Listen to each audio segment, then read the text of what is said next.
and I am like premeditating ahead of time an act of like deadly violence against them. Having a nice time. We're recording. having a nice time. Yes.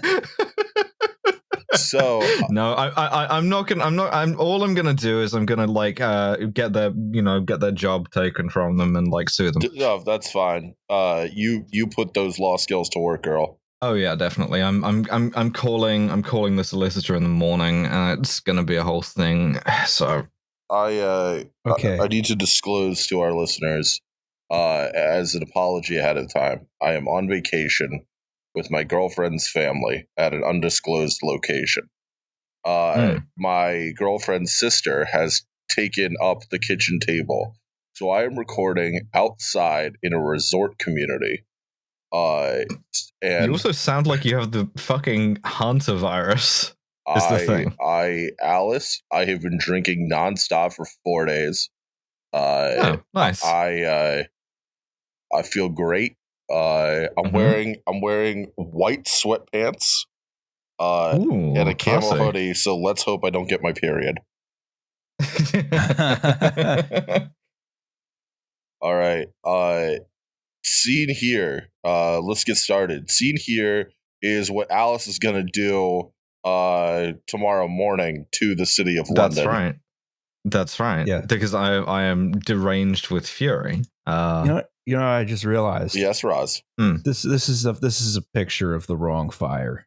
It's fine. It's a fire. It's stuff combusting. Is it in London? Of course it is. Yeah, it is in London. This is the fire of 1861, not the one we're covering today.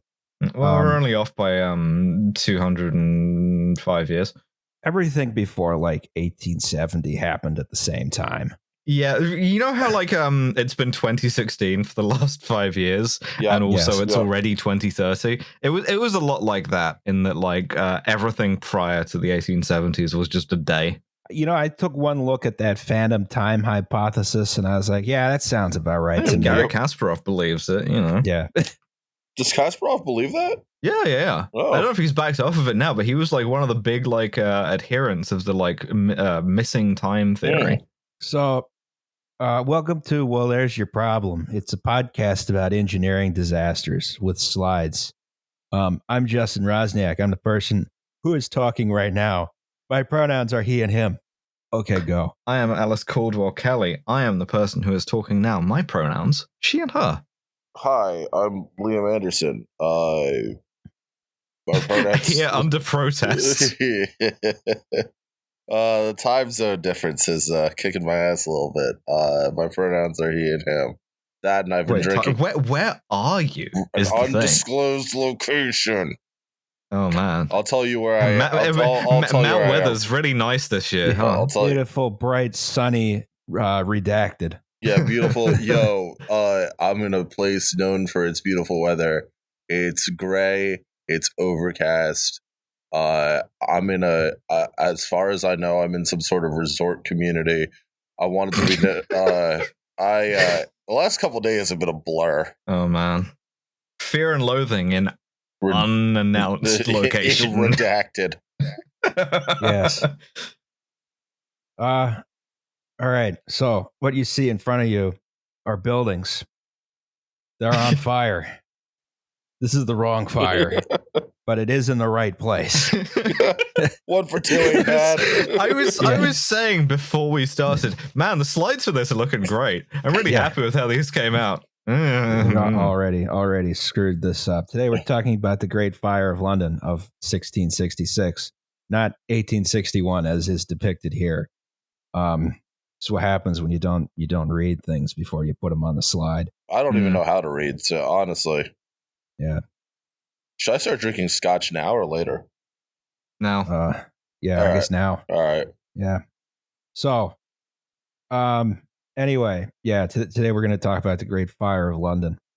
I also wanted to say before we get into this, you may have heard that the entire staff of Current Affairs magazine was fired by Nathan J. Robinson because he caught small business owner disease. Yeah.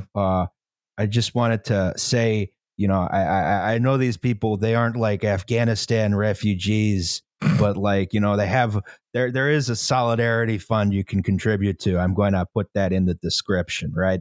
Okay. Nice. Anyway, so and please do not judge all people who dress like ridiculous, fancy, like 18th century dandies for Nathan J. Robinson. This is not a disease that is caused. It's a disease caused by like you owning a small business. Same thing happened to Senkwiga. It's like it's not something that's like inherent in the cravat. Yes, exactly. It's not that the clothes don't make the man. Anyway, let's go on to the goddamn news.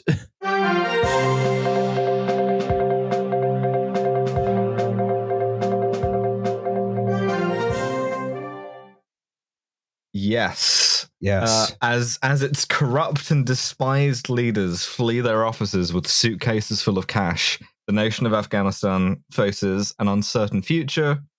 And we're having a bit of a Suez moment, a bit of a Saigon moment. We're having several moments. I wanted to say real quick that, obviously the United States invasion of Afghanistan, given that the Taliban, as far as we know, and who knows if they would have kept up their end of the bargain, was willing to hand over Osama bin Laden on September 12th, and this war never needed to happen. I just wanted to say that it is absolutely fucking disgraceful that the United States did not simply sit at Kabul airport with all the C-47s and say, come on board, we've got room.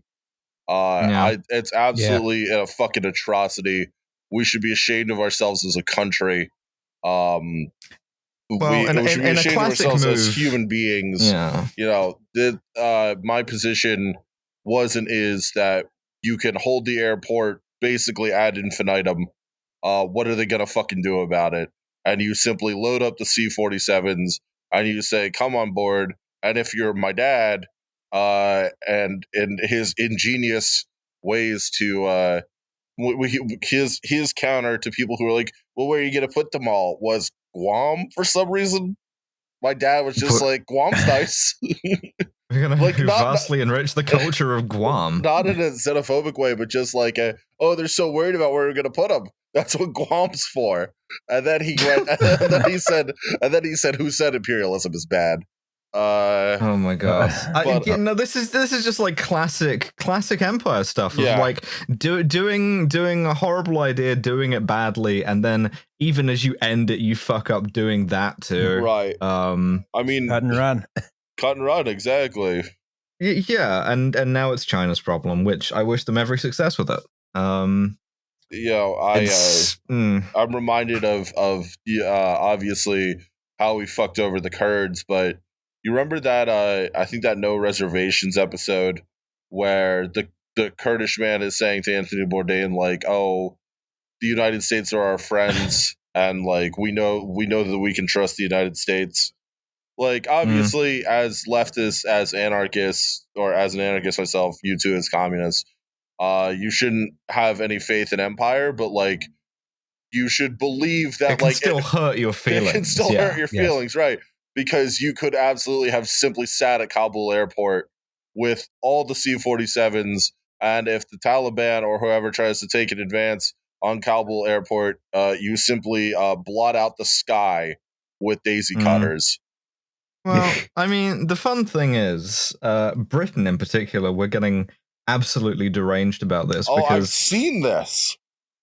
Yes, our national press is having fits about the idea of like, why can't we do any of this unilaterally? Why are we dependent on the whims of sleepy Joe Biden?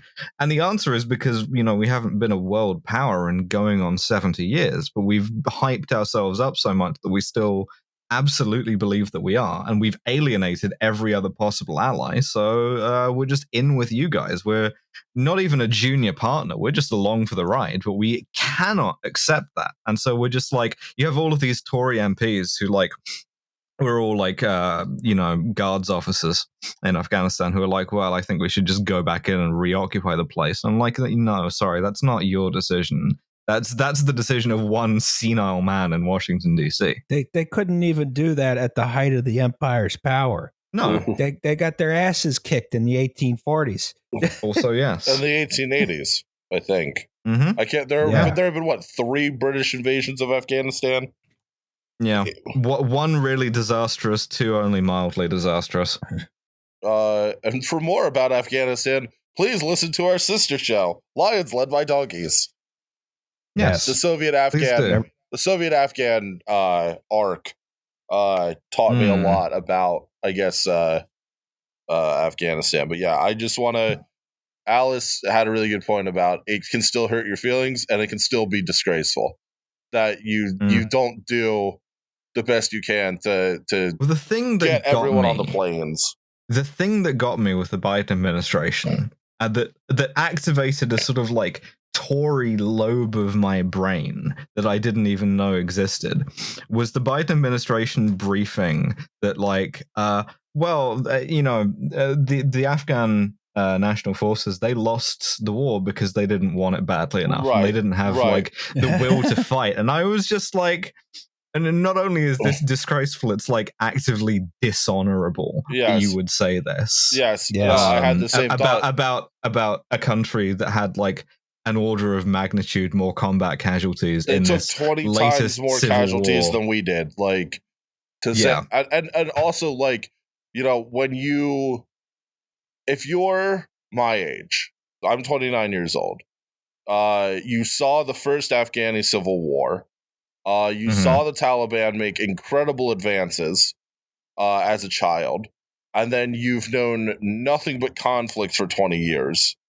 And now they're taking 60% of the country in a matter of weeks. I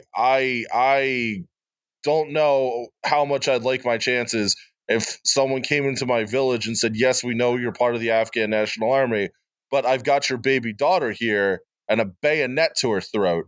Wouldn't you like to cooperate?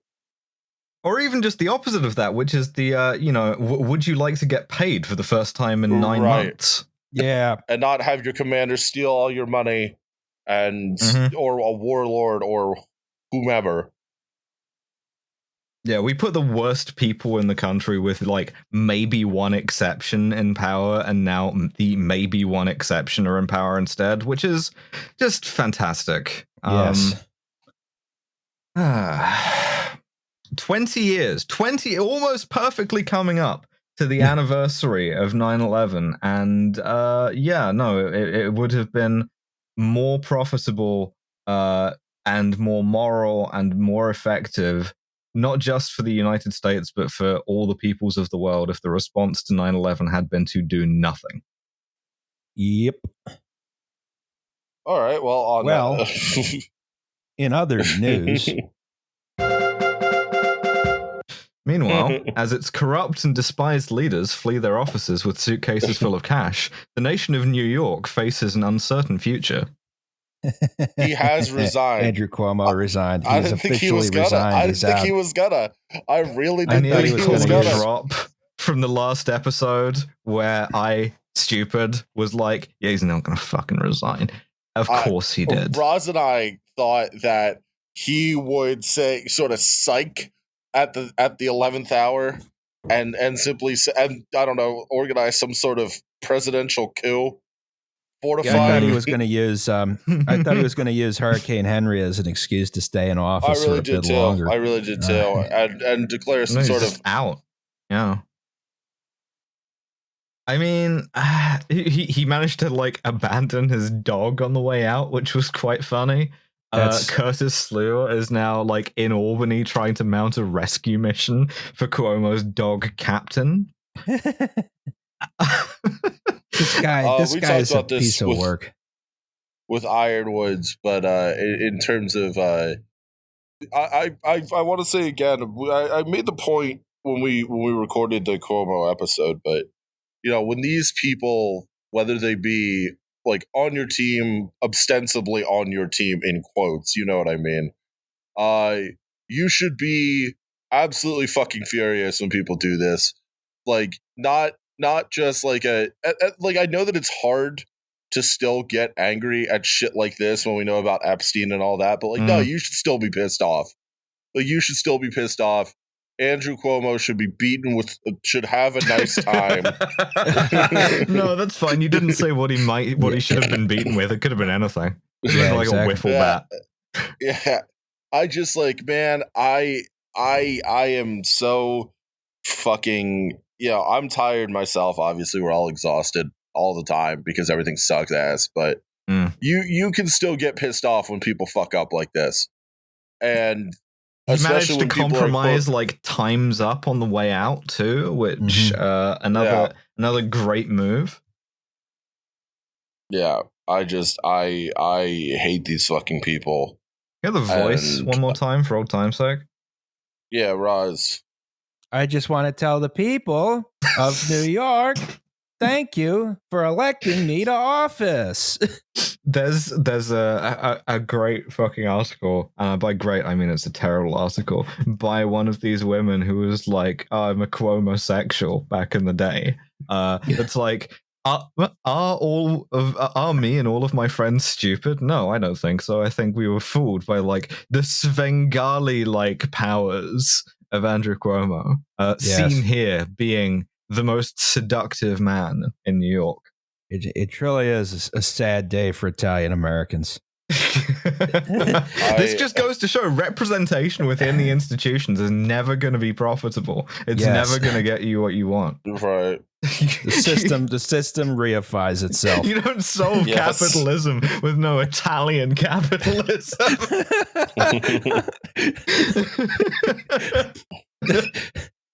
What's the Italian Malcolm X? Mario X. Vanzetti and what was the other one? Oh fuck! It actually might be Sacco and Vanzetti. Yeah, Sacco and Vanzetti, Roz. Yeah. We ain't gonna fight capitalism with Italian capitalism. I can't wait to see Andrew Cuomo take on his years of lead phase. What do you think his like post-gubernatorial thing is gonna be though? Because like, he's gonna write a memoir, dude. You already wrote a memoir mid-COVID. He's gonna write another one. He's gonna write another one. He's gonna write a 900. This is perfect for the thing of the like Andrew news Cuomo segment of this episode is I want a bookshelf that has 2 books on it. One is like Cuomo's leadership lessons from COVID, and the other is Ashraf Ghani's How to Fix Failed States. These are the only 2 books I am going to read. All right. I'm calling it. That was the goddamn news. Hell yeah.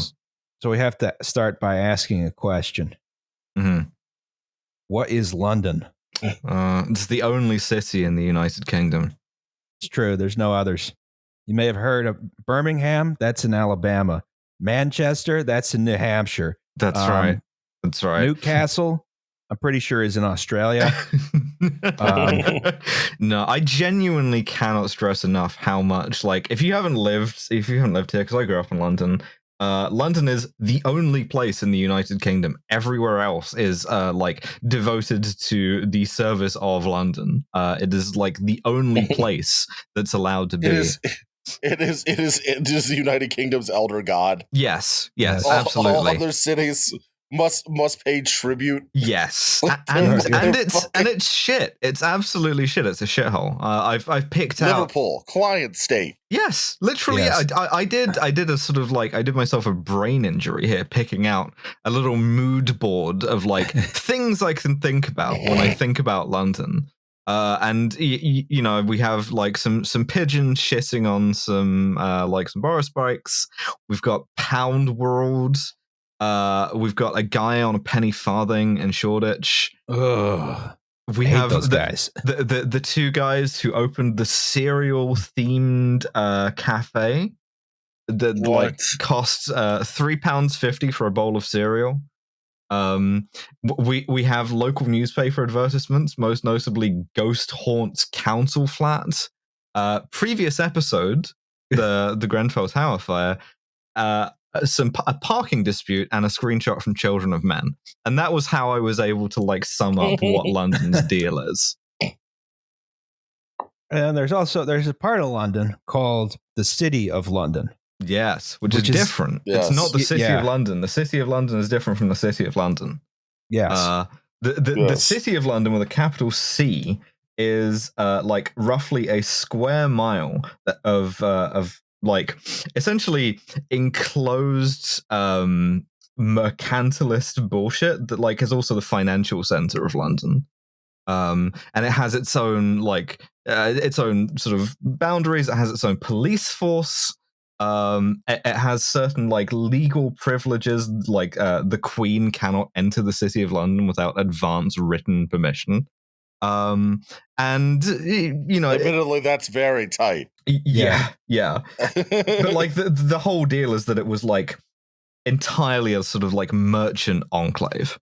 And it kind of like it became that over time. During the time when we're talking about this episode, like normal people lived there, but at this point, like the City of London is like there's like maybe like 2,000 people who actually live in it.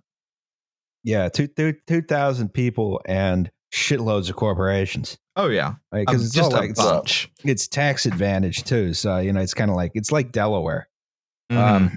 It's a very inhospitable place to be is the thing. It's very sort of like brushed steel, like plate glass. There's no street furniture or anything, and all of the like there's no bins, most notably because they welded all of them shut during the IRA bombing campaign of the 1980s. Good Lord. So if I want to throw out my trash, I just do it on the gleaming sidewalk. Well, nobody has trash in the city is the thing. Yeah. If you look as if you have trash, that you are escorted out. I have been given a mimosa, so finally I can start drinking. Very nice. Additionally, what is baking? What is baking? Baking. I mean, I'm not a food scientist, but I think the way to describe it for our purposes is that it's a way of burning down a city that sometimes incidentally produces bread. Yes. Mm-hmm. Seen here, one of the national foods of Philadelphia. That's right. Yes. You put some yeast and some dough in an oven, and then the oven gets very hot, and then the thing rises, and it makes a bread or a cake that you can eat. But then also you have a very, very hot oven, and in particular, like that oven used to be fueled with like coal or just wood. Yes. It's very dangerous. So now, before we talk about the whole thing, we gotta do some historical context about. I hate when we do that. The English Civil War and the Restoration. Yeah, seen here, the image is the war banner of I think his name was Horatio Carey's Regiment of Horse, which was entirely designed to like taunt opposing royalist commanders by calling them cucks. This is some big return to tradition right here with these. Well, is this a dog in a barrel? Yeah, I think it's like making fun of a guy's coat of arms. But I'm not exactly sure how. It's sort of like a vexillological shitpost. Yeah, this is great. The other side of it, by the way, says "Cuckolds we come." Oh, well, you do you, man.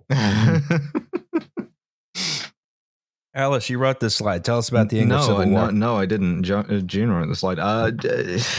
Well, in any case, the English Civil War. June wrote the slide? Not June. I fucked up. Anne-Marie. Anne-Marie wrote the slide. Oh, well. Sorry, okay. Anne-Marie. Anne-Marie wrote the slide. I'll just extemporize about the English Civil War. Okay, so essentially, like, we never really had a revolution and a sort of like fun class sense in England, but we did behead one of our kings, Charles I, for essentially trying to do too much kingly shit, trying to like use his royal prerogatives to rule like a French king would or like a Catholic would.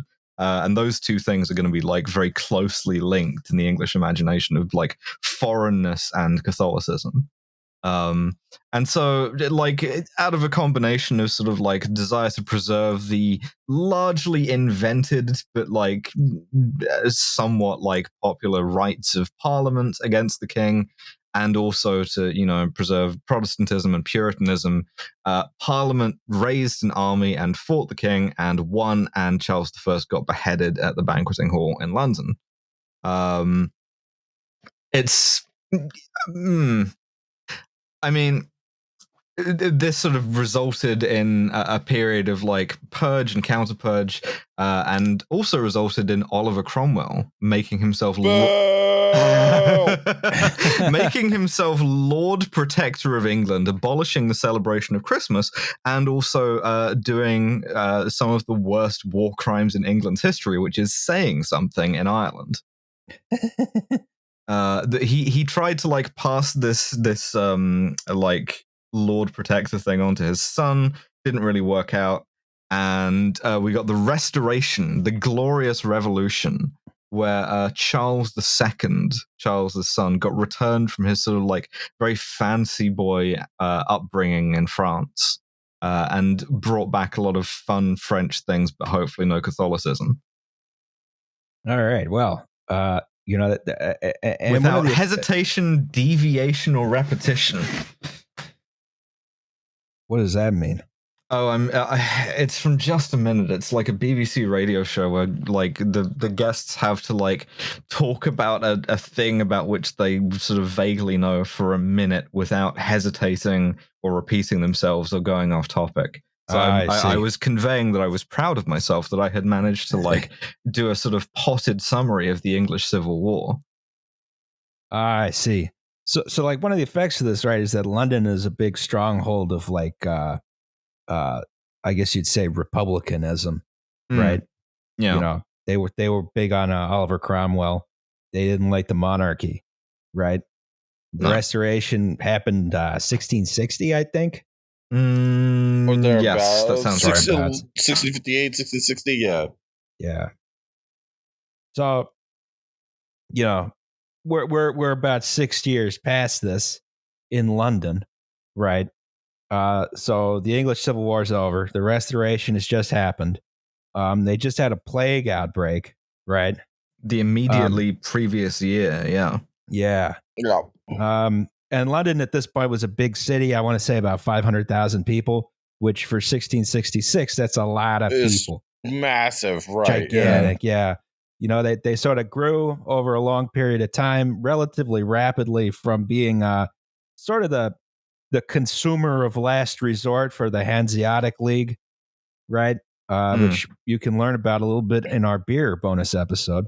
And whose merchants sort of guild precincts sort of like formalized mercantilist rule over the city of London. Mm-hmm. Oh yeah. Everything comes down to the Hanseatic League eventually. Yeah, they had giant, like a sort of like essentially like German embassy compounds just occupying bits of London like a spaceship. Mm-hmm. It was run by Mayor Sir Thomas Bloodworth, right? Who was kind of bad guy in a movie ass name. Yes. Oh yeah, this is the guy who's like his opening sequence is him like very long dark coat whistling to himself. An orphan begs him for change, and he just like stomps him back into the gutter, and like adjusts his coat frock and just like kicks a puppy.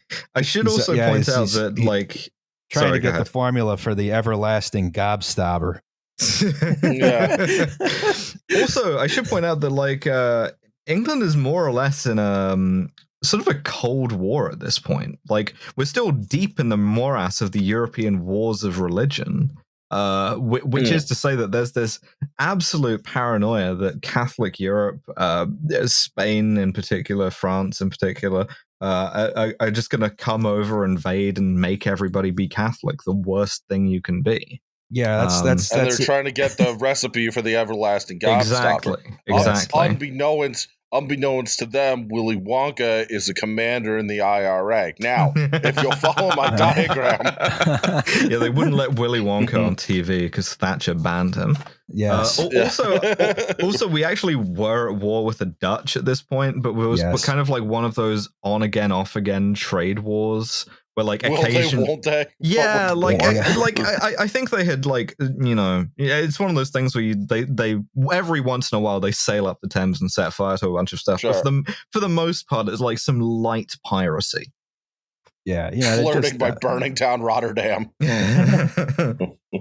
They're just every once in a while you gotta let these Dutchmen know their place. Ain't that the damn truth, Ross? So, all right, there's lots of paranoia over this, sort of vague,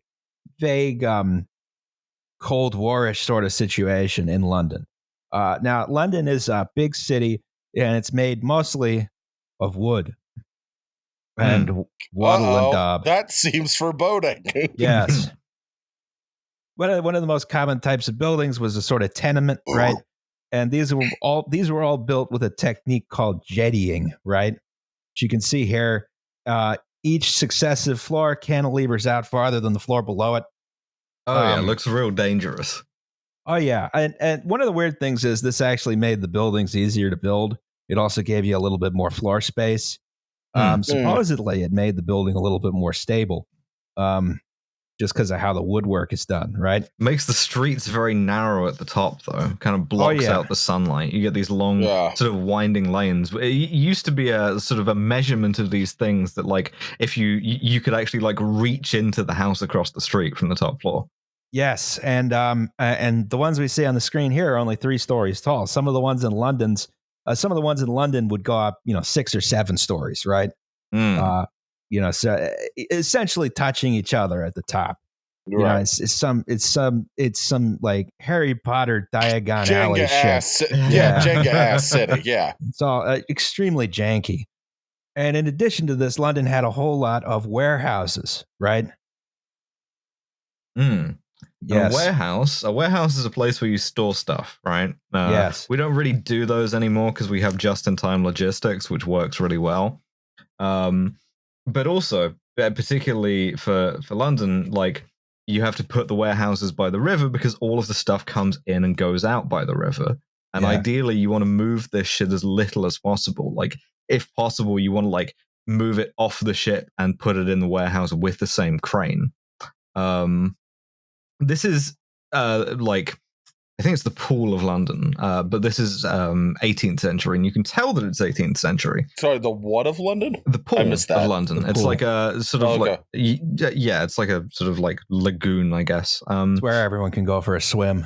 Yeah. Wow. But like the reason you can tell this is an 18th the reason you can tell this is an 18th century painting is because the warehouses are made out of brick. You couldn't really build like a large structure out of brick in the 17th century. Certainly not in the 1760s. What you would build it of was like maybe stone if you're lucky, but like probably just wood. Wood. Yes. And there's like the stuff that's getting moved in and out. That you've got like grain, which is tremendously dangerous. It loves to explode. Gunpowder, which is tremendously dangerous because it loves to explode. Yes. Like textiles, cotton, linen, and like any number of things that burn really, really well. Just heat. I was going to say together. anything associated with like for leather tanning. Yep. Are they using like we know now obviously that like in haberdashery, mercury makes you go mad, but are we at the point where they've discovered these processes and are using these like elements, chemicals? I don't think so. I just don't know off the top of my head. Okay, I just didn't know off the top of my head. Yeah, but in any case, it's like there's basically no sort of attention paid to safety here. I don't love the way mercury fire rolls off my tongue. There's just a ship rolls in, and the stevedores are hauling out big sacks that say "Ye olde Amfo." Ye olde IRA, led by ye olde Commandant Willy Wonka. Yeah. It's revenge for Dragida. Yeah, so, no, this is, like, obviously a huge safety issue, but, like, it's also the more or less the driver of the whole city's economy and keeping everybody fed, and, like, this is at a point where, you know, food riots are no joke, right? So you don't want to mess around with this stuff too much. Right. Ideally, you want to leave this to sort of generate money on its own and hope that nothing too catastrophic happens. Yeah, and then another aspect of it is with the gunpowder. You know, since the English Civil War had just happened, people are still, you know, storing black powder in their houses. Yeah, just in case. Just in case, yeah. It's called being a Minuteman. Yeah. Exactly. Freedom. Yeah. It's called the Second Amendment, folks. Yeah. I knoweth my rights. You know, Willy Wonka just up the lane. He'll hook you up. 17th century liberal being like, the guys who drafted the like Magna Carta never imagined that you could have pike and shot at the same time. Listen, Wat Tyler would have been a lot more efficient if he had guns. We're gonna do piecemeal gun regulations by banning bayonets. Yeah, you do like a California thing. You have to put like a special musket can't be longer than 5.5 feet. This is actually an assault pike if you have it this long. You have to pay a tax stamp. Any man who can load more than 5 rounds a minute is a menace to society. All right. And see here, William Penn, hero of Pennsylvania, putting out a fire. Early modern firefighting. Seen here. This is a Keeling engine. So we're basically in sort of in ANCAP territory here, right? Because there's not a professional firefighter. That's an invention of the 19th century. It's either a sort of an amateur civic responsibility, like a militia, where like in order to show that you're sort of like a prominent man of standing in your community, you join the sort of like amateur firefighting organization and you like put out fires when you need to. Or it's sort of a private operation run by an insurance company. And I mean, private fire brigades are great. I love a private fire brigade.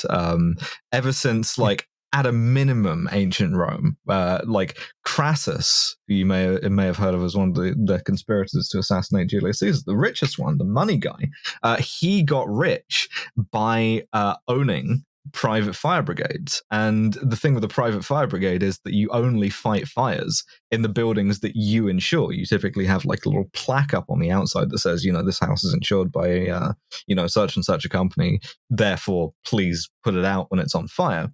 But that's a great way of generating new revenue and new customers, because you show up to someone whose house is on fire and you're like, oh, would you like a policy? Or alternatively, if you want to buy their house very cheaply, you can be like, oh, would you like us to give you £5 for this house, or would you like to own a heap of rubble? And like it in a large city, and London is at this point a very large city, you would have multiple competing brigades. It wouldn't be like a sort of a municipal department. It would be like whatever like organization individuals could put together. Yeah, and so, you know, these there are like early modern fire engines they have by this point. You know, they're very primitive. You can see here they have to manually pump the doohickey. Yeah, it's like two pairs of bellows, one at each end. Yeah, some of them don't even have wheels at this point. You just drag it on a sled. You just carry it. Oh, Jesus. Now, interestingly enough, London had rudimentary municipal plumbing at this point. They had a water supply system made of wooden pipes under the street. Jesus. Yeah, they were fed by a water tower. Water was pumped up to that water tower by water wheels underneath London Bridge. which, those are made of wood. And of course, they're next to all the flammable warehouses. And London Bridge, of course, has a bunch of flammable buildings on it. Yeah. There is no possible flaw with this plan. Yes. Now, if a fire got big, these fire engines weren't very good at solving the fire issue, right? So then you have to move on to your secondary firefighting tactic, which is fire breaks, right? Yeah, same way we fight wildland fires now. Yeah, exactly. You tear shit down that's in the way of it. Exactly. You just remove the buildings, and then there's less fuel available for the fire. This is annoying because you have to tear down whole buildings with people stuff in them very quickly. Yeah, and with hand tools as well. Yes. Generally speaking, your experience of firefighting is a couple of dozen very large men show up and essentially tear your house apart with pickaxes. Yes. So anyway, knowing all of this, knowing everything from the restoration to baking to early modern fire engines, armed with this knowledge, we can now talk about September 2nd, 1666. Yes. So a man named Thomas Fariner had a bakery on Pudding Lane, right? Nominative determinism. Yes. Yes. And shortly after midnight, it caught fire because he didn't quench his ovens properly. No.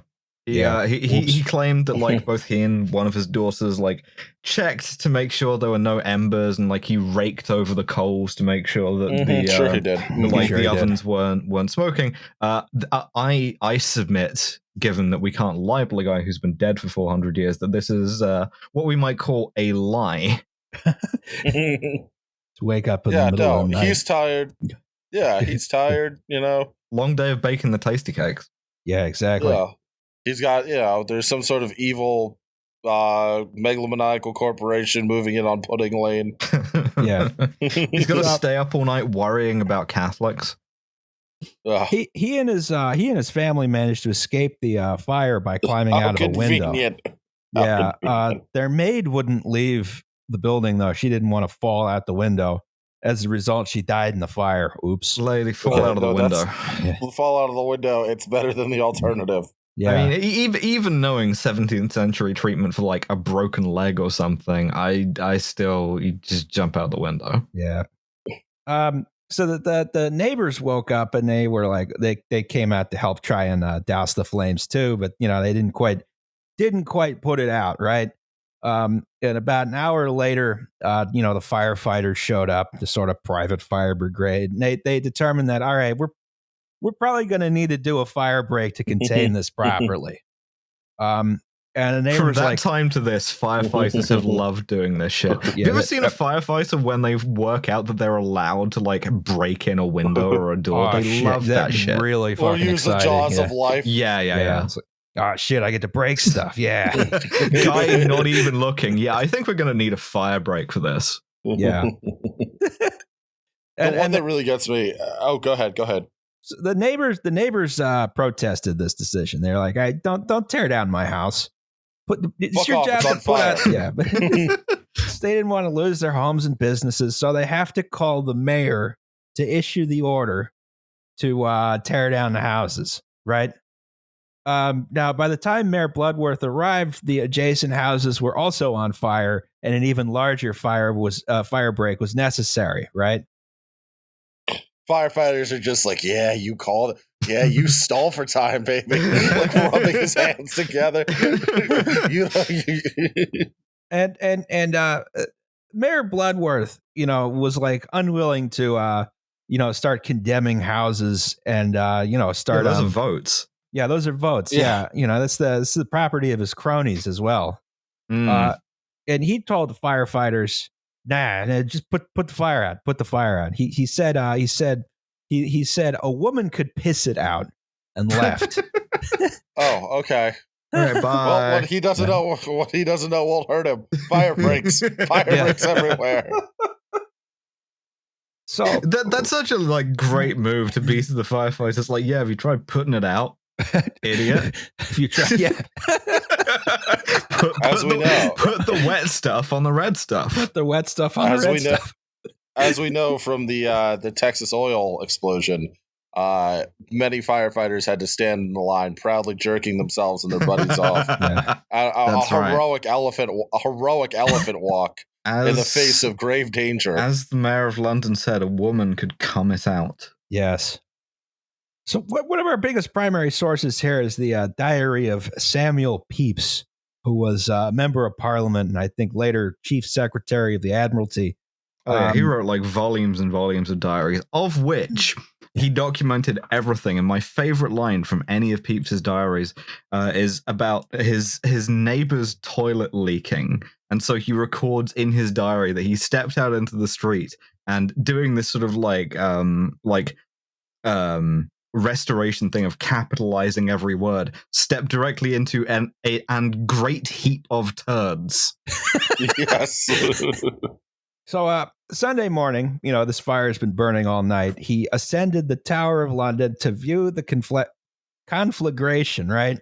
And he saw that by this time about 300 buildings were burning, including some on London Bridge. Yeah, which, as you see here, just has buildings built on the top of it. It's like a street. Yes. And he was like, uh-oh, not good. He went to go carry word to King Charles II at Whitehall, right? And this starts to sort of back and forth, right? Because Charles II doesn't want to interfere in the affairs of London. It's sort of like, it's supposed to be like a good faith gesture, to regain the trust of Londoners, right? But on the other hand, the Lord Mayor is clearly not doing his job. Yeah, you might say they're having a bad time. Yes.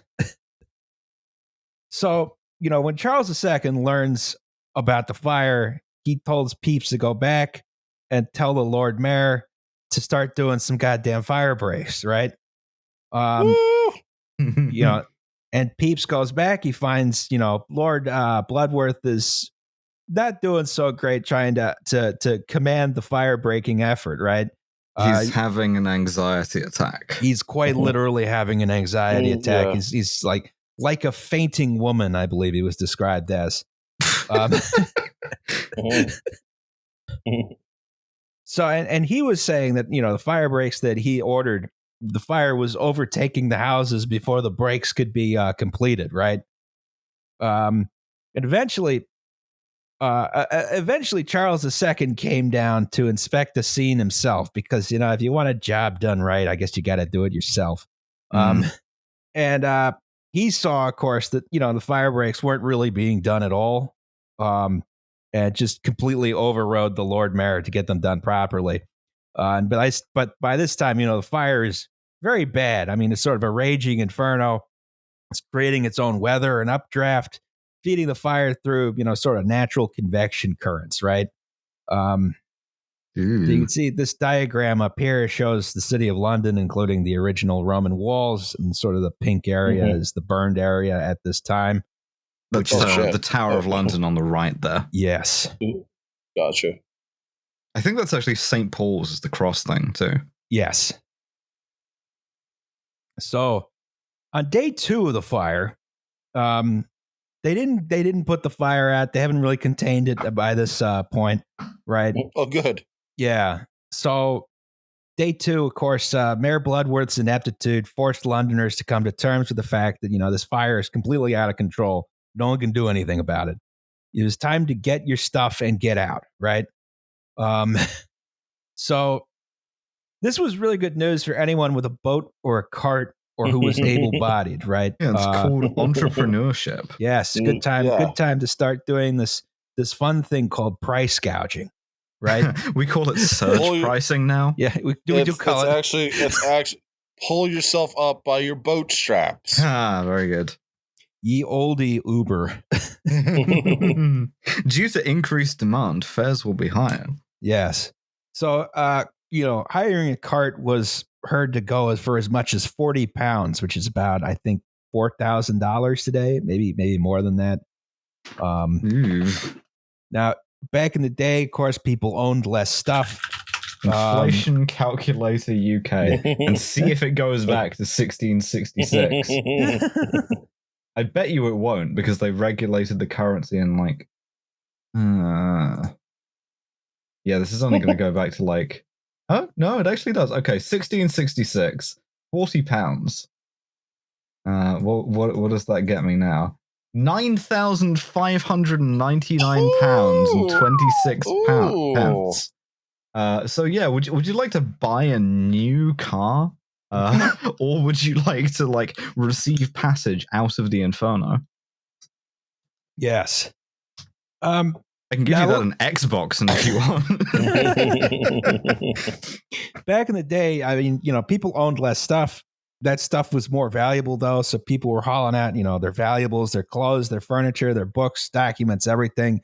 They either dumped it in carts, or they brought it to the water and put it on lighters, right? Which is, sort of boat, right? Or one other idea a lot of people had: put it in a building they didn't think was going to burn down, which in practice meant a stone church, right? Yeah, it's protected by being stone and by being a church. Yeah, exactly. Yeah. I mean, God's not going to let the church burn down, right? Yeah, okay. Yes. The issue here was the fire was really big. As a result, it was very intense. It shattered windows, burning embers flying through the air would go through the broken window, and they'd set all these churches on fire, which are, of course, also full of kindling in the form of everyone's valuables. So all these churches burned down very quickly. Well. Now, people who were, trying to go in and price gouge with their horses and carts, they're all trying to get in towards the fire, right? So they can take people's stuff, right? This is also true of stealing. Yeah, also stealing, looting, everything. Yeah. Meanwhile, people are trying to evacuate away from the fire, right? Now, this is an issue because of the existence of these city walls, right? So there were, a couple gates. I forget what they are called offhand. Old Gate, Moorgate, struggling with the rest of them. The walls at this point have been like built over and like scavenged for stone and stuff, but because they're an easy access control point for like tolls and taxes and stuff, the gates are mostly still there. Right. Yeah. And so there's a huge mass of people trying to squeeze through both ways through all of these gates. Right. It's just pandemonium and mayhem. And a complete breakdown of order. And the officials at the gates actually decided at one point, okay, we need to get these people, instead of panicking and trying to run away, we need to get them to fight the fire. So they had the bright idea of, what if we just close the gates, and then the people will be more motivated to fight the fire instead of run away. Welcome to the voluntold firefighting force. It's called nudge theory. Yes. No, it's called impressment, and it's bad. 6 of one, half a dozen of the other. Anyway, this idea did not work. They were forced to reopen the gates pretty quickly. Now, so to the west of the fire was this building called Baynard's Castle, right? And this is sort of like the Western equivalent of the Tower of London. You can see the picture here, right?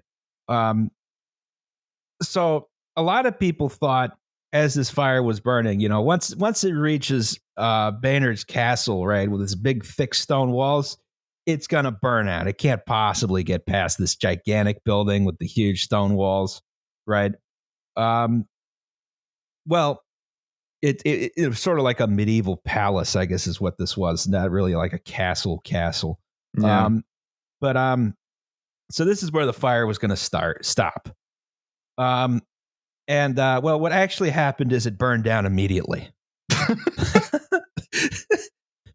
And the fire managed to leap over the old city walls. Yeah, I mean, you can still see the ruins of the walls of the city of London in places, and like they actually haven't changed that much, because once something's mostly collapsed, it kind of stays that way. Mm-hmm. And yeah, it's basically just like a small ditch at this point with like a big stone hump in the middle of it. Okay, so we've immediately blown through like our first lines of defense here of churches and Baynard's Castle. Yes. Well, so one thing that everyone thought would be the safest place was St. Paul's Cathedral, right? St. Paul's was in a large plaza. It didn't have buildings abutting it like everything else. And that was supposed to act as like a natural fire break, right? So lots of people started piling all their crap in the cathedral, much like the smaller churches. But because St. Paul's was so far away from everything, it sort of lasted a little bit longer. And among the things they piled into St. Paul's Cathedral were the entire stock of goods from the booksellers and print shops on the adjoining Paternoster Row, right? So the cathedral's just full of paper. Good. And one issue, though, with St. Paul's was Sir Christopher Wren, an architect. That's usually the issue with St. Paul's. Had been commissioned to do a renovation on the cathedral. As such, the whole building was covered in wooden scaffolding, right? Yes. Oh. So, the scaffolding caught fire again very quickly. Well, and then the cathedral caught fire from all the paper in it, and the whole thing burnt. Once it caught fire, it burned down very, very quickly. I think the tin roof actually melted. I guess a good lesson here is, even if it's economically or sentimentally important, if stuff is on fire, you probably shouldn't try and save your stuff. Any of your stuff. It's like that's kind of why in fire drills they tell you not to like stop to take any of your shit. You should just leave. Right. You should just leave town. Yeah, leave town. Don't look back. Just keep walking. Steal a horse and cart. Do not be Lot's wife. Do not be Lot's wife. Just walk out. Great fire of London if you're fast enough.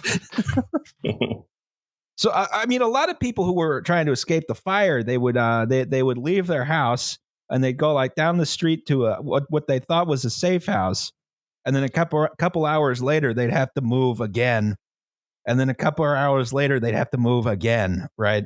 This was a lot of people thought they could get away from the fire a lot easier than they actually could. So, meanwhile, to the west of everything, the Duke of York was commanding a bunch of firefighters to make a fire break at the River Fleet, right? That's here. Yeah, that's one of the little tributaries into the Thames. Yes, exactly. It's today it's Farringdon Road, since they sewerized it from 1737 to 1769. A lot of people think like 3 to 5 underground rivers in central London off the top of my head. Yeah, a lot of people think the River Fleet is under Fleet Street. It's not. No, Fleet Street is actually named for the Anima brand. I see. So, the thinking was that with a little bit of effort, the River Fleet and, the walls and everything, this is going to be a fire break basically all on its own, right? That thinking was wrong. Yeah. So driven by a strong gale, the fire just leapt right over the River Fleet and started burning the suburbs outside the city walls. And of course, this fire is throwing up all these hot burning embers so that there's like fires starting randomly everywhere, right? People are panicking because they think, since the fires are starting randomly, they think, some Dutchmen have come to burn down the city or Catholics, right? Yeah, it's got to be an active war. There's lots and lots of trutherism going on already.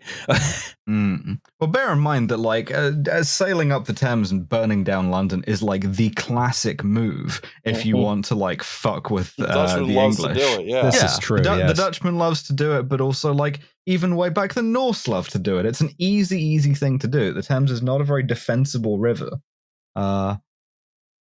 Yeah, you think at some point they would learn to put the city up with fireproof materials, but today is not that day. Today is not that day. Yeah. Mm. And then the winds eventually shifted east, right? The fire started creeping towards the Tower of London, right? And its very large gunpowder stores. Oh, good. So the garrison located there, they had no permission to do any fire breaks, but they decided just to do it anyway. And so, they managed to save the Tower of London just by going out and blowing stuff up. So, good on them. Yeah, now London still has one cool Norman-built castle. Yes, exactly one. Now, that evening, the winds finally died down, so the fire wasn't being fueled quite as much, right? Which leads us to day 4. You can see a before and after image here. Oh dear! Yes, all the wooden buildings burned down, and most of the stone I see buildings. are real estate opportunities. I was about to say, yeah. Yeah, and also at this point, the trutherism really kicks in. Oh yeah, because obviously this has to have been a foreign French, Dutch, Spanish Catholic plot. Yes. And so people just start getting lynched is the thing. Being out on the streets and even being perceived to be foreign as a death sentence. There's one story about a French guy who was carrying tennis balls of all things, and those are taken to be incendiary grenades, and he is killed. Did they have tennis back then? Yeah. Oh. It's referenced in Shakespeare. Mock castles down from Henry V. So even the sort of the troops who are brought in to restore order get more into this. Most notably, the still extant regiment, the Coldstream Guards. They're brought in to sort of restore order, and more than half of them just immediately desert to start both looting and also just killing people. And you also get a very, very dangerous, very precarious situation for the monarchy, which is people start blaming the king, which is a great thing to do when something goes wrong. But they start blaming him for A, starting the fire, and B, being a secret Catholic.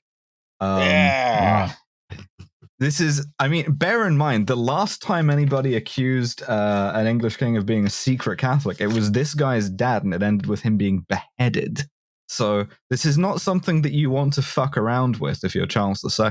About to say, better go do something I don't know, go start a war with Afghanistan. Kiss some babies.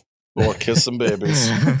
Well, he'd already tried the war starting thing because he had already, more or less started the Second Anglo-Dutch War as a way of demonstrating that he was sufficiently Protestant. And yet, still, the assembled hogs, the scum, are no, you're still too Catholic. You like too many nice things, and you grew up in France, so maybe you're Catholic. So obviously, what you need in a situation like this is you need a convenient scapegoat. Yes. And you're able to find a convenient scapegoat fairly easily. In this case, it was a French watchmaker called Robert Hubert, or Robert Hubert, if you'd rather. He had arrived in London 2 days after the fire, but since when did that matter? He was arrested on the basis of being too French and immediately confessed to every possible combination of things, multiple contradictory accounts that to me carry the heavy implication of please stop turning thumbscrews on me. Yes. Yeah.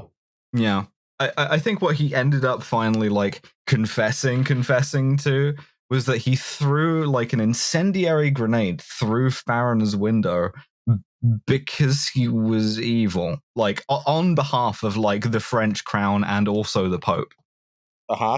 Well, seems reasonable to me. Yes. And Farriner and all of his family signed a writ saying that they think he did it, which is, sort of knowingly condemning an innocent man to death, but who cares? nobody actually believes that he did it, but at the same time, everybody believes that the Catholics did it, right? It's like, listen, it's sort of like believing that like Al-Qaeda did 9/11, but not those specific 19 guys. Yeah, I mean, every once in a while, you all got to get together and just hang a Frenchman for the hell of it, Yes.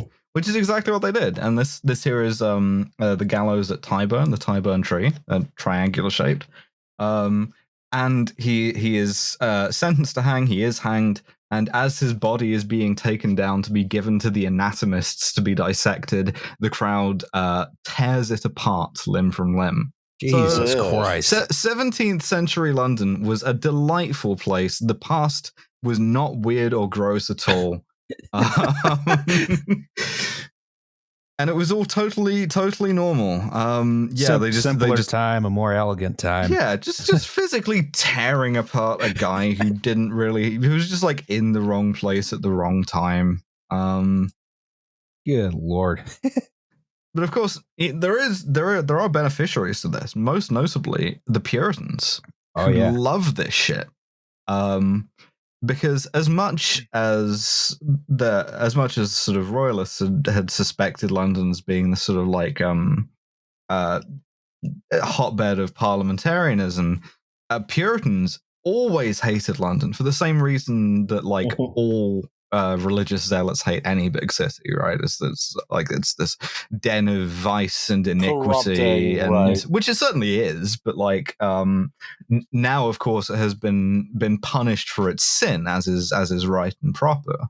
And there's a very sort of tangible, physical relationship between those things in the mind of the Puritan preacher of the 17th century. If you've read the sermon "Sinners in the Hands of an Angry God," very much that vibe. It's like, yes, sin is like bodily rewarded in life with its just deserts, its own misery. The wages of sin is death, as it turns out. Yeah. And I've got a little selection of pamphlets here. You can see they've used the same woodcut image of St. Paul's burning, which is obviously a tremendously impactful thing religiously. Popish damnable plot. Roz, you're up. Listen. I trust the Pope knew what he was doing setting this fire. Yeah. Speaking ex cathedra, to say it's good Rome burned, actually. Excuse me, London burned, actually. Yeah, this is a fire which has spiritual causes. God has allowed this to happen through the agency of this one French dude and the Pope because of London's sins of gluttony and lust, and of toleration of Catholicism. And so what we have to do is we have to get a lot more Protestant and a lot more hysterical about Catholic infiltrators. And this sort of like, this proceeds for decades, if not centuries, but it sort of culminates at this time in the Popish damnable plot, the Popish plot of 1678 to roughly 1681. Where a guy called Titus Oates basically makes up a plot for attention, and everybody wants to believe it so badly that they execute a bunch of people. So that's what's happening in the top left there is Viscount Stafford being executed for being like a crypto-Catholic. Just like a guy thought it would be fun to like invent a plot. It reminds me of like the satanic panic and stuff like that. Very much. Yeah, people just get all worked up over something that's not real. They make up a guy and then get mad at that guy. Yes. Well, at least there and were do some lynchings. Yeah. At least there were Catholic powers in Europe, right? So it's a lot like the Red Scare to me. It's like, okay, sure. These like these great powers exist, and they don't really have any interest in a sort of a Protestant counterweight in England, but they're also not responsible for every misfortune, as one's own sin isn't. But in any case, like anti-Catholic hysteria is like sort of a standby within the Protestant English psyche, like as late as 1780. You have waves of riots. I mean, you could reasonably call it a pogrom, right? Of like waves of lynchings of Catholics because weird. And like genuinely, Catholic emancipation, having like legal equality and the right to like citizen MP, things like that. That only applied in England and Wales from like 1830, I think. So this stuff has like a long legacy. Yeah, I mean, well, every once in a while you gotta. If they weren't mad at the Catholics, they'd find someone else to get mad at. So, right, yeah. Well, the good news is that a bunch of the craziest of these guys founded the United States of America. Oh yeah. Yeah. Hooray! But in the meantime, of course, there's this huge plot of vacant land in the middle of London that they got to figure out what to do with. Right?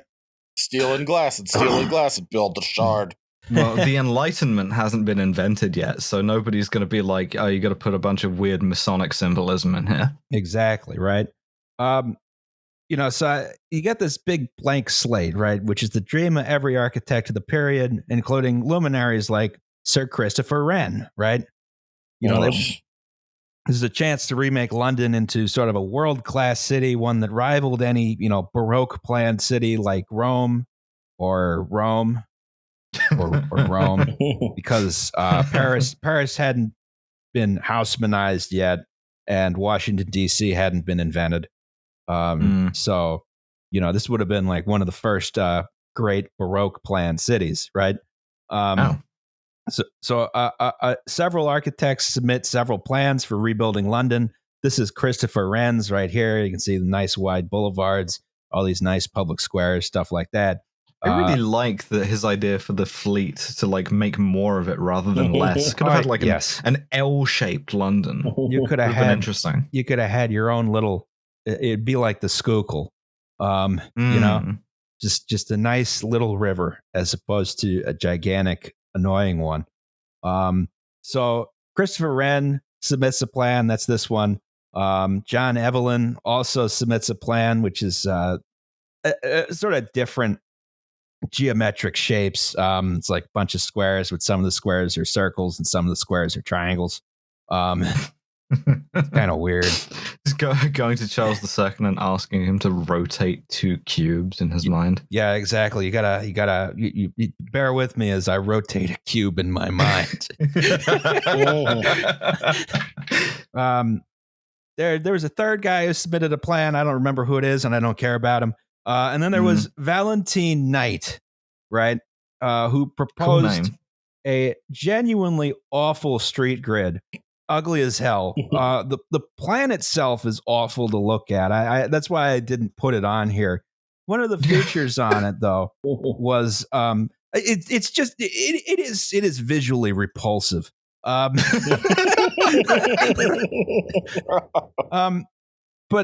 part of his plan that he presented to King Charles II was in front of God and everyone. Yeah, in front of God and everyone was a tolled canal. Right, and the toll revenue would go to the king, right? And so just bribery, Your Majesty, look, I will have you raking in them poundy bills. I mean, I bet a French king would have gone for this. The French king, the thing. Oh yeah, a French King Louis, whoever would have.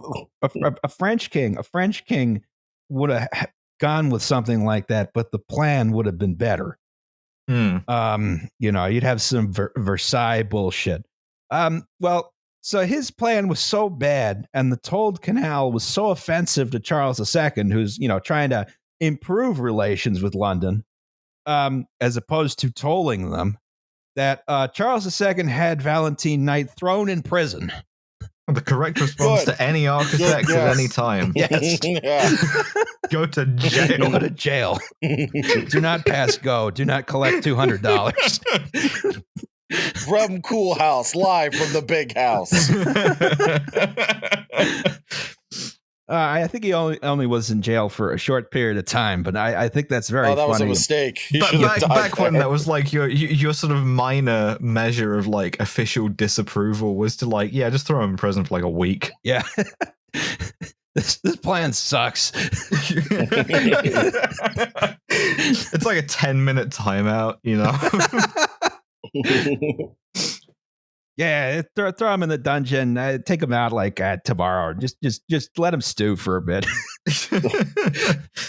This guy's annoying me. Just do something with it. Yeah. So these plans, with the exception of Knight's plan, these plans were hotly debated, as to which was going to be the rebuilding plan. And in the meantime, property owners just started rebuilding on the plots they owned.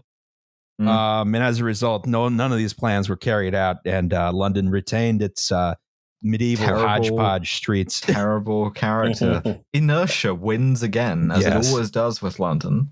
Hey, but we did rebuild St. Paul's, though, so... Yes. Yeah, Christopher Wren did get a major hand in sort of the rebuilding in the form of St. Paul's, in the form of a whole shitload of churches, in the form... He made a bunch of money off of this. A lot of commissions. Hell yeah. Yeah.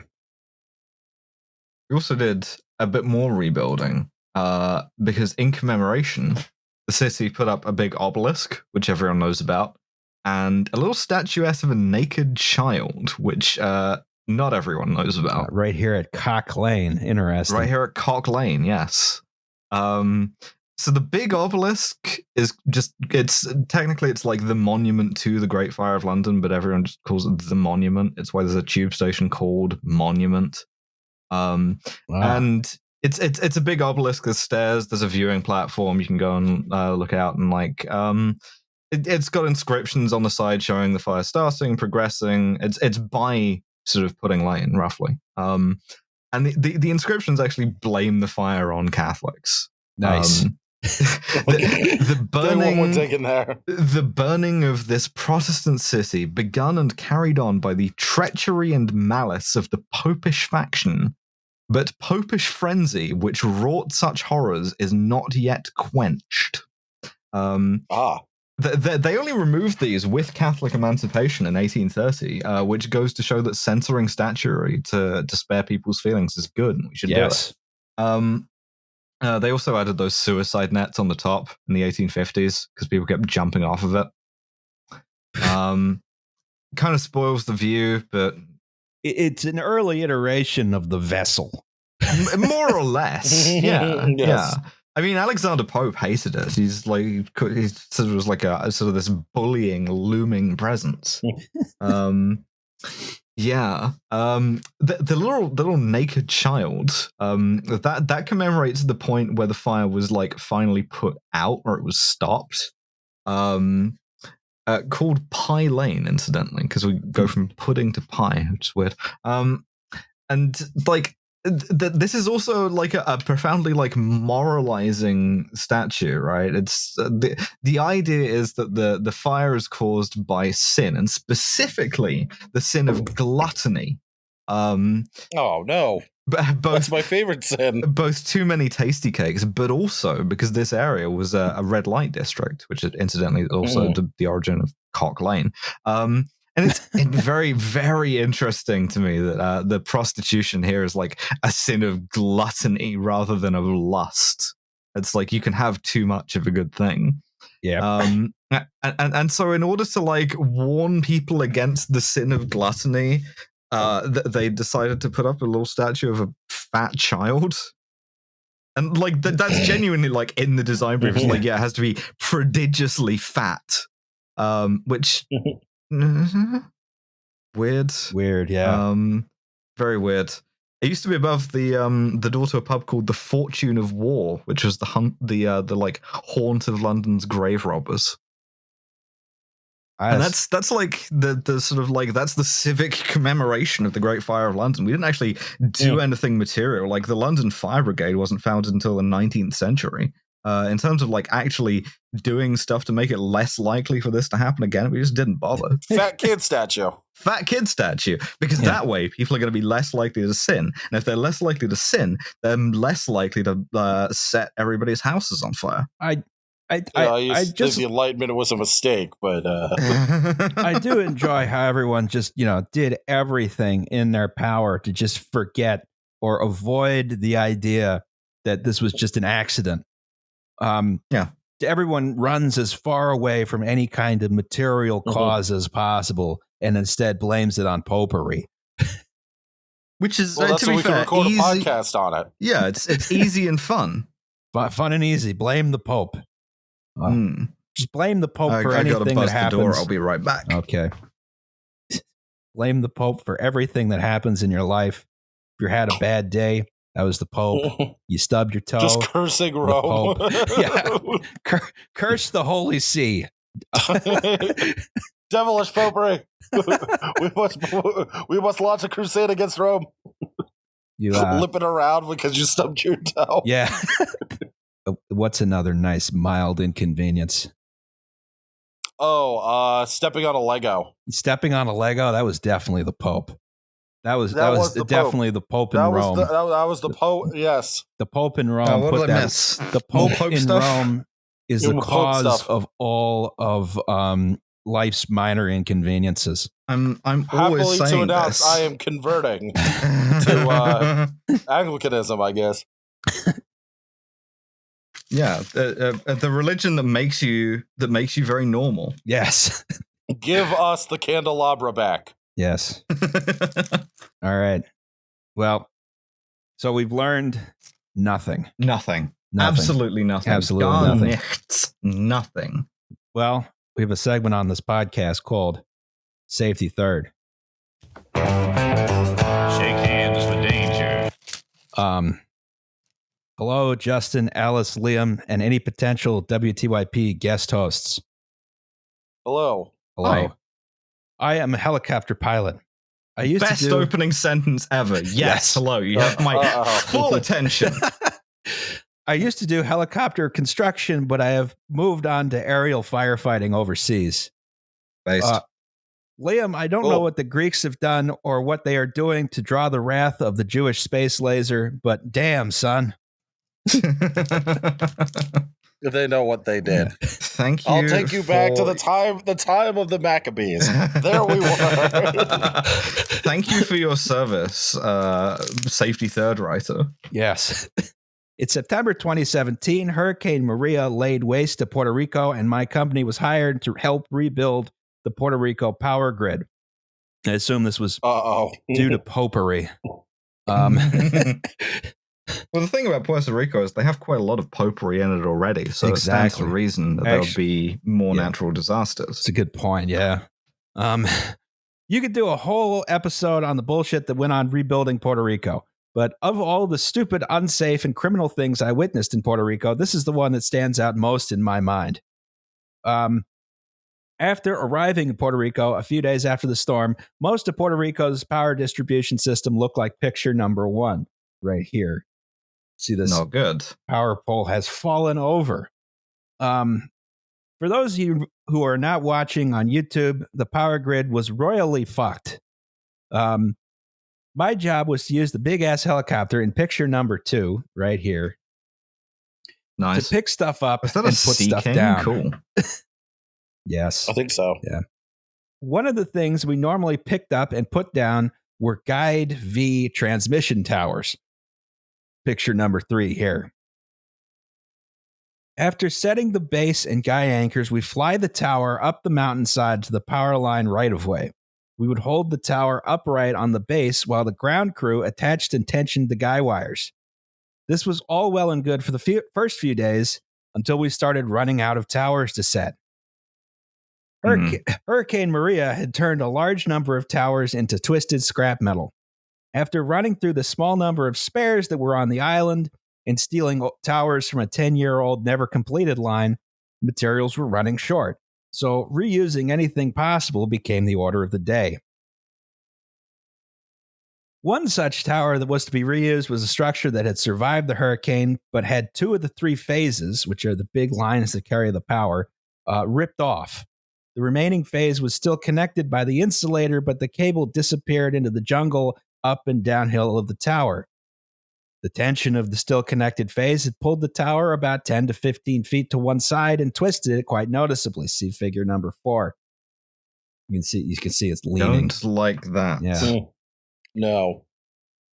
We got a phone call. Oh, boy. We got a phone call that they wanted us to use our big-ass helicopter with a long line and grapple to pull on the remaining phase to remove the tension on the tower so an iron worker could cut the wire free. So the other pilot I was flying with and I headed up the hill and hooked onto the wire. I always hate these like mission packs for flight sim games. They're so unrealistic. The helicopter I flew on at the time had a load cell attached to the cargo hook, so we know exactly how much things weigh. We yanked on the wire with over 9,000 pounds of force, and it didn't move at all. To put this in perspective, the tower itself only weighs 7,800 to 8,500 pounds, right? After seeing enough Roadrunner cartoons, I knew that being in the giant slingshot never worked out well. So we called the guys on the ground and said the plan wasn't going to work and we don't want to be connected to this thing when it cuts loose. They then asked us to just wait overhead and pull the power line back into the right-of-way after they cut it free from the tower. After a quick cockpit discussion about how stupid this plan was, we responded, okay, just to watch the show. Dude's rock.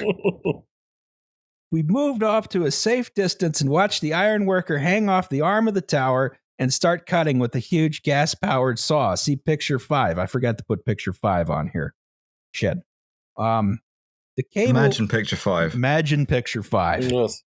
The cable let loose with the cable let loose with a crack that we could hear in the helicopter over the noise of 2 turbine engines with headsets on. The cable rocketed off and scythes through the jungle, cutting down trees like it was cutting grass. At this point, the poor iron worker got a demonstration of the transition of potential energy into kinetic energy. The tower began to whip violently back and forth. On about the 4th oscillation, the poor iron worker / bull rider, who was holding on with one hand and holding onto the saw with the other, that was now running at full throttle, judging from the white smoke pouring from the exhaust, decided to let go of the saw. Everyone on the ground was running in every direction to get away from the 8,000-pound, very angry tower and flying chop saw. Oh my God. Well, the tower found its happy place, and we sat speechless, watching the iron worker, who to his credit was actually tied off, roll over onto his back, close his eyes, and cross his arm over his chest. He lay up there a little while before climbing down. Well, after almost killing a guy to save a tower, it was found the structure was too damaged from the storm, and Mr. Toad's wild ride to be reused. Mr. Toad's. They just cut the guy wires and let it fall like a tree. And we never could find the wire that rocketed through the jungle, and I assume is still there to this day. Incredible. Keep up the good work. Name redacted. I got nothing for this one, man.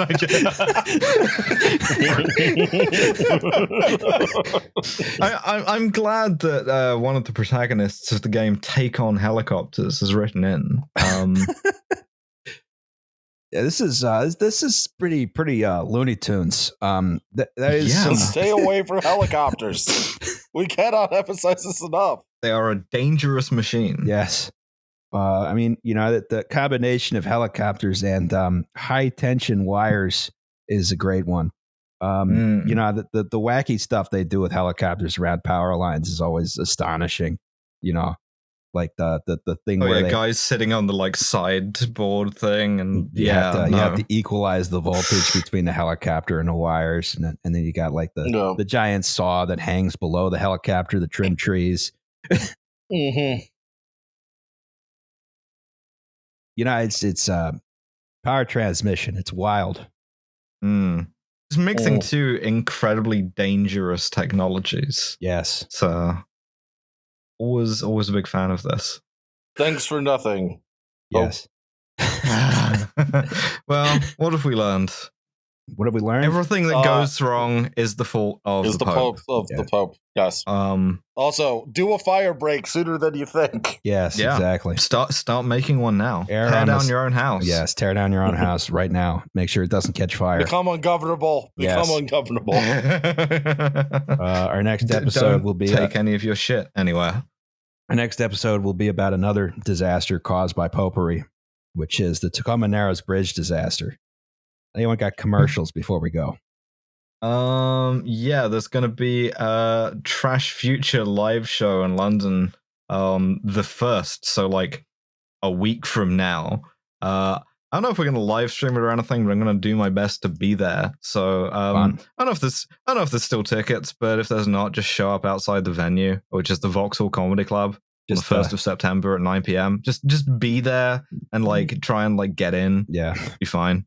Maybe you could cause a fire break, thereby giving you access. Tear down the buildings either side of the Vauxhall Comedy Club. Yes, exactly. We also have a live show. Yes, we do on the 3rd of September. On the 3rd of September. Yes. Yeah. Live tickets are sold out. However, live stream tickets are still available. If you're a patron of our show, you get a discount code, which I have posted on the Patreon. If you're not, go sign up for it. Give us more money than you should. Yes. Yeah. And subscribe to the YouTube, because I want a little plaque from YouTube. Is the thing. Yeah, we're almost halfway there. Be sure to smash that subscribe button and push the bell shirts icon. Are being restocked by Union Pete. We will have, I'm just going to announce it now, an extremely limited run of commemorative shirts and hoodies at the live show. So I'm excited for that. Listen to Kill James Bond. Listen to Trash Future. Yes. Listen to Lions Led by Donkeys. Buy Joe Kasabian's new book. Watch subscribe. Justin's channel, Do Not Eat. Yes. The Pope is responsible for Franklin. Follow Justin's like Steam Workshop updates. Yeah, exactly. Stalk us in follow real life. Roz on Twitter. Come to our house, where you will be met with Castle Doctrine. Yes. Anything else? My battery's dying. No, I think this is it. We're good. Well, thank you for listening, everyone. Yes. Thank you. Thanks, guys. Just don't fall into the trap that is popery. Yeah. Until next time, kill the Pope. I mean, have a nice time. Have a nice time is what I meant. Oh, right. That one hits different when you live in Glasgow. All right. Bye, everyone. Bye. Bye, guys.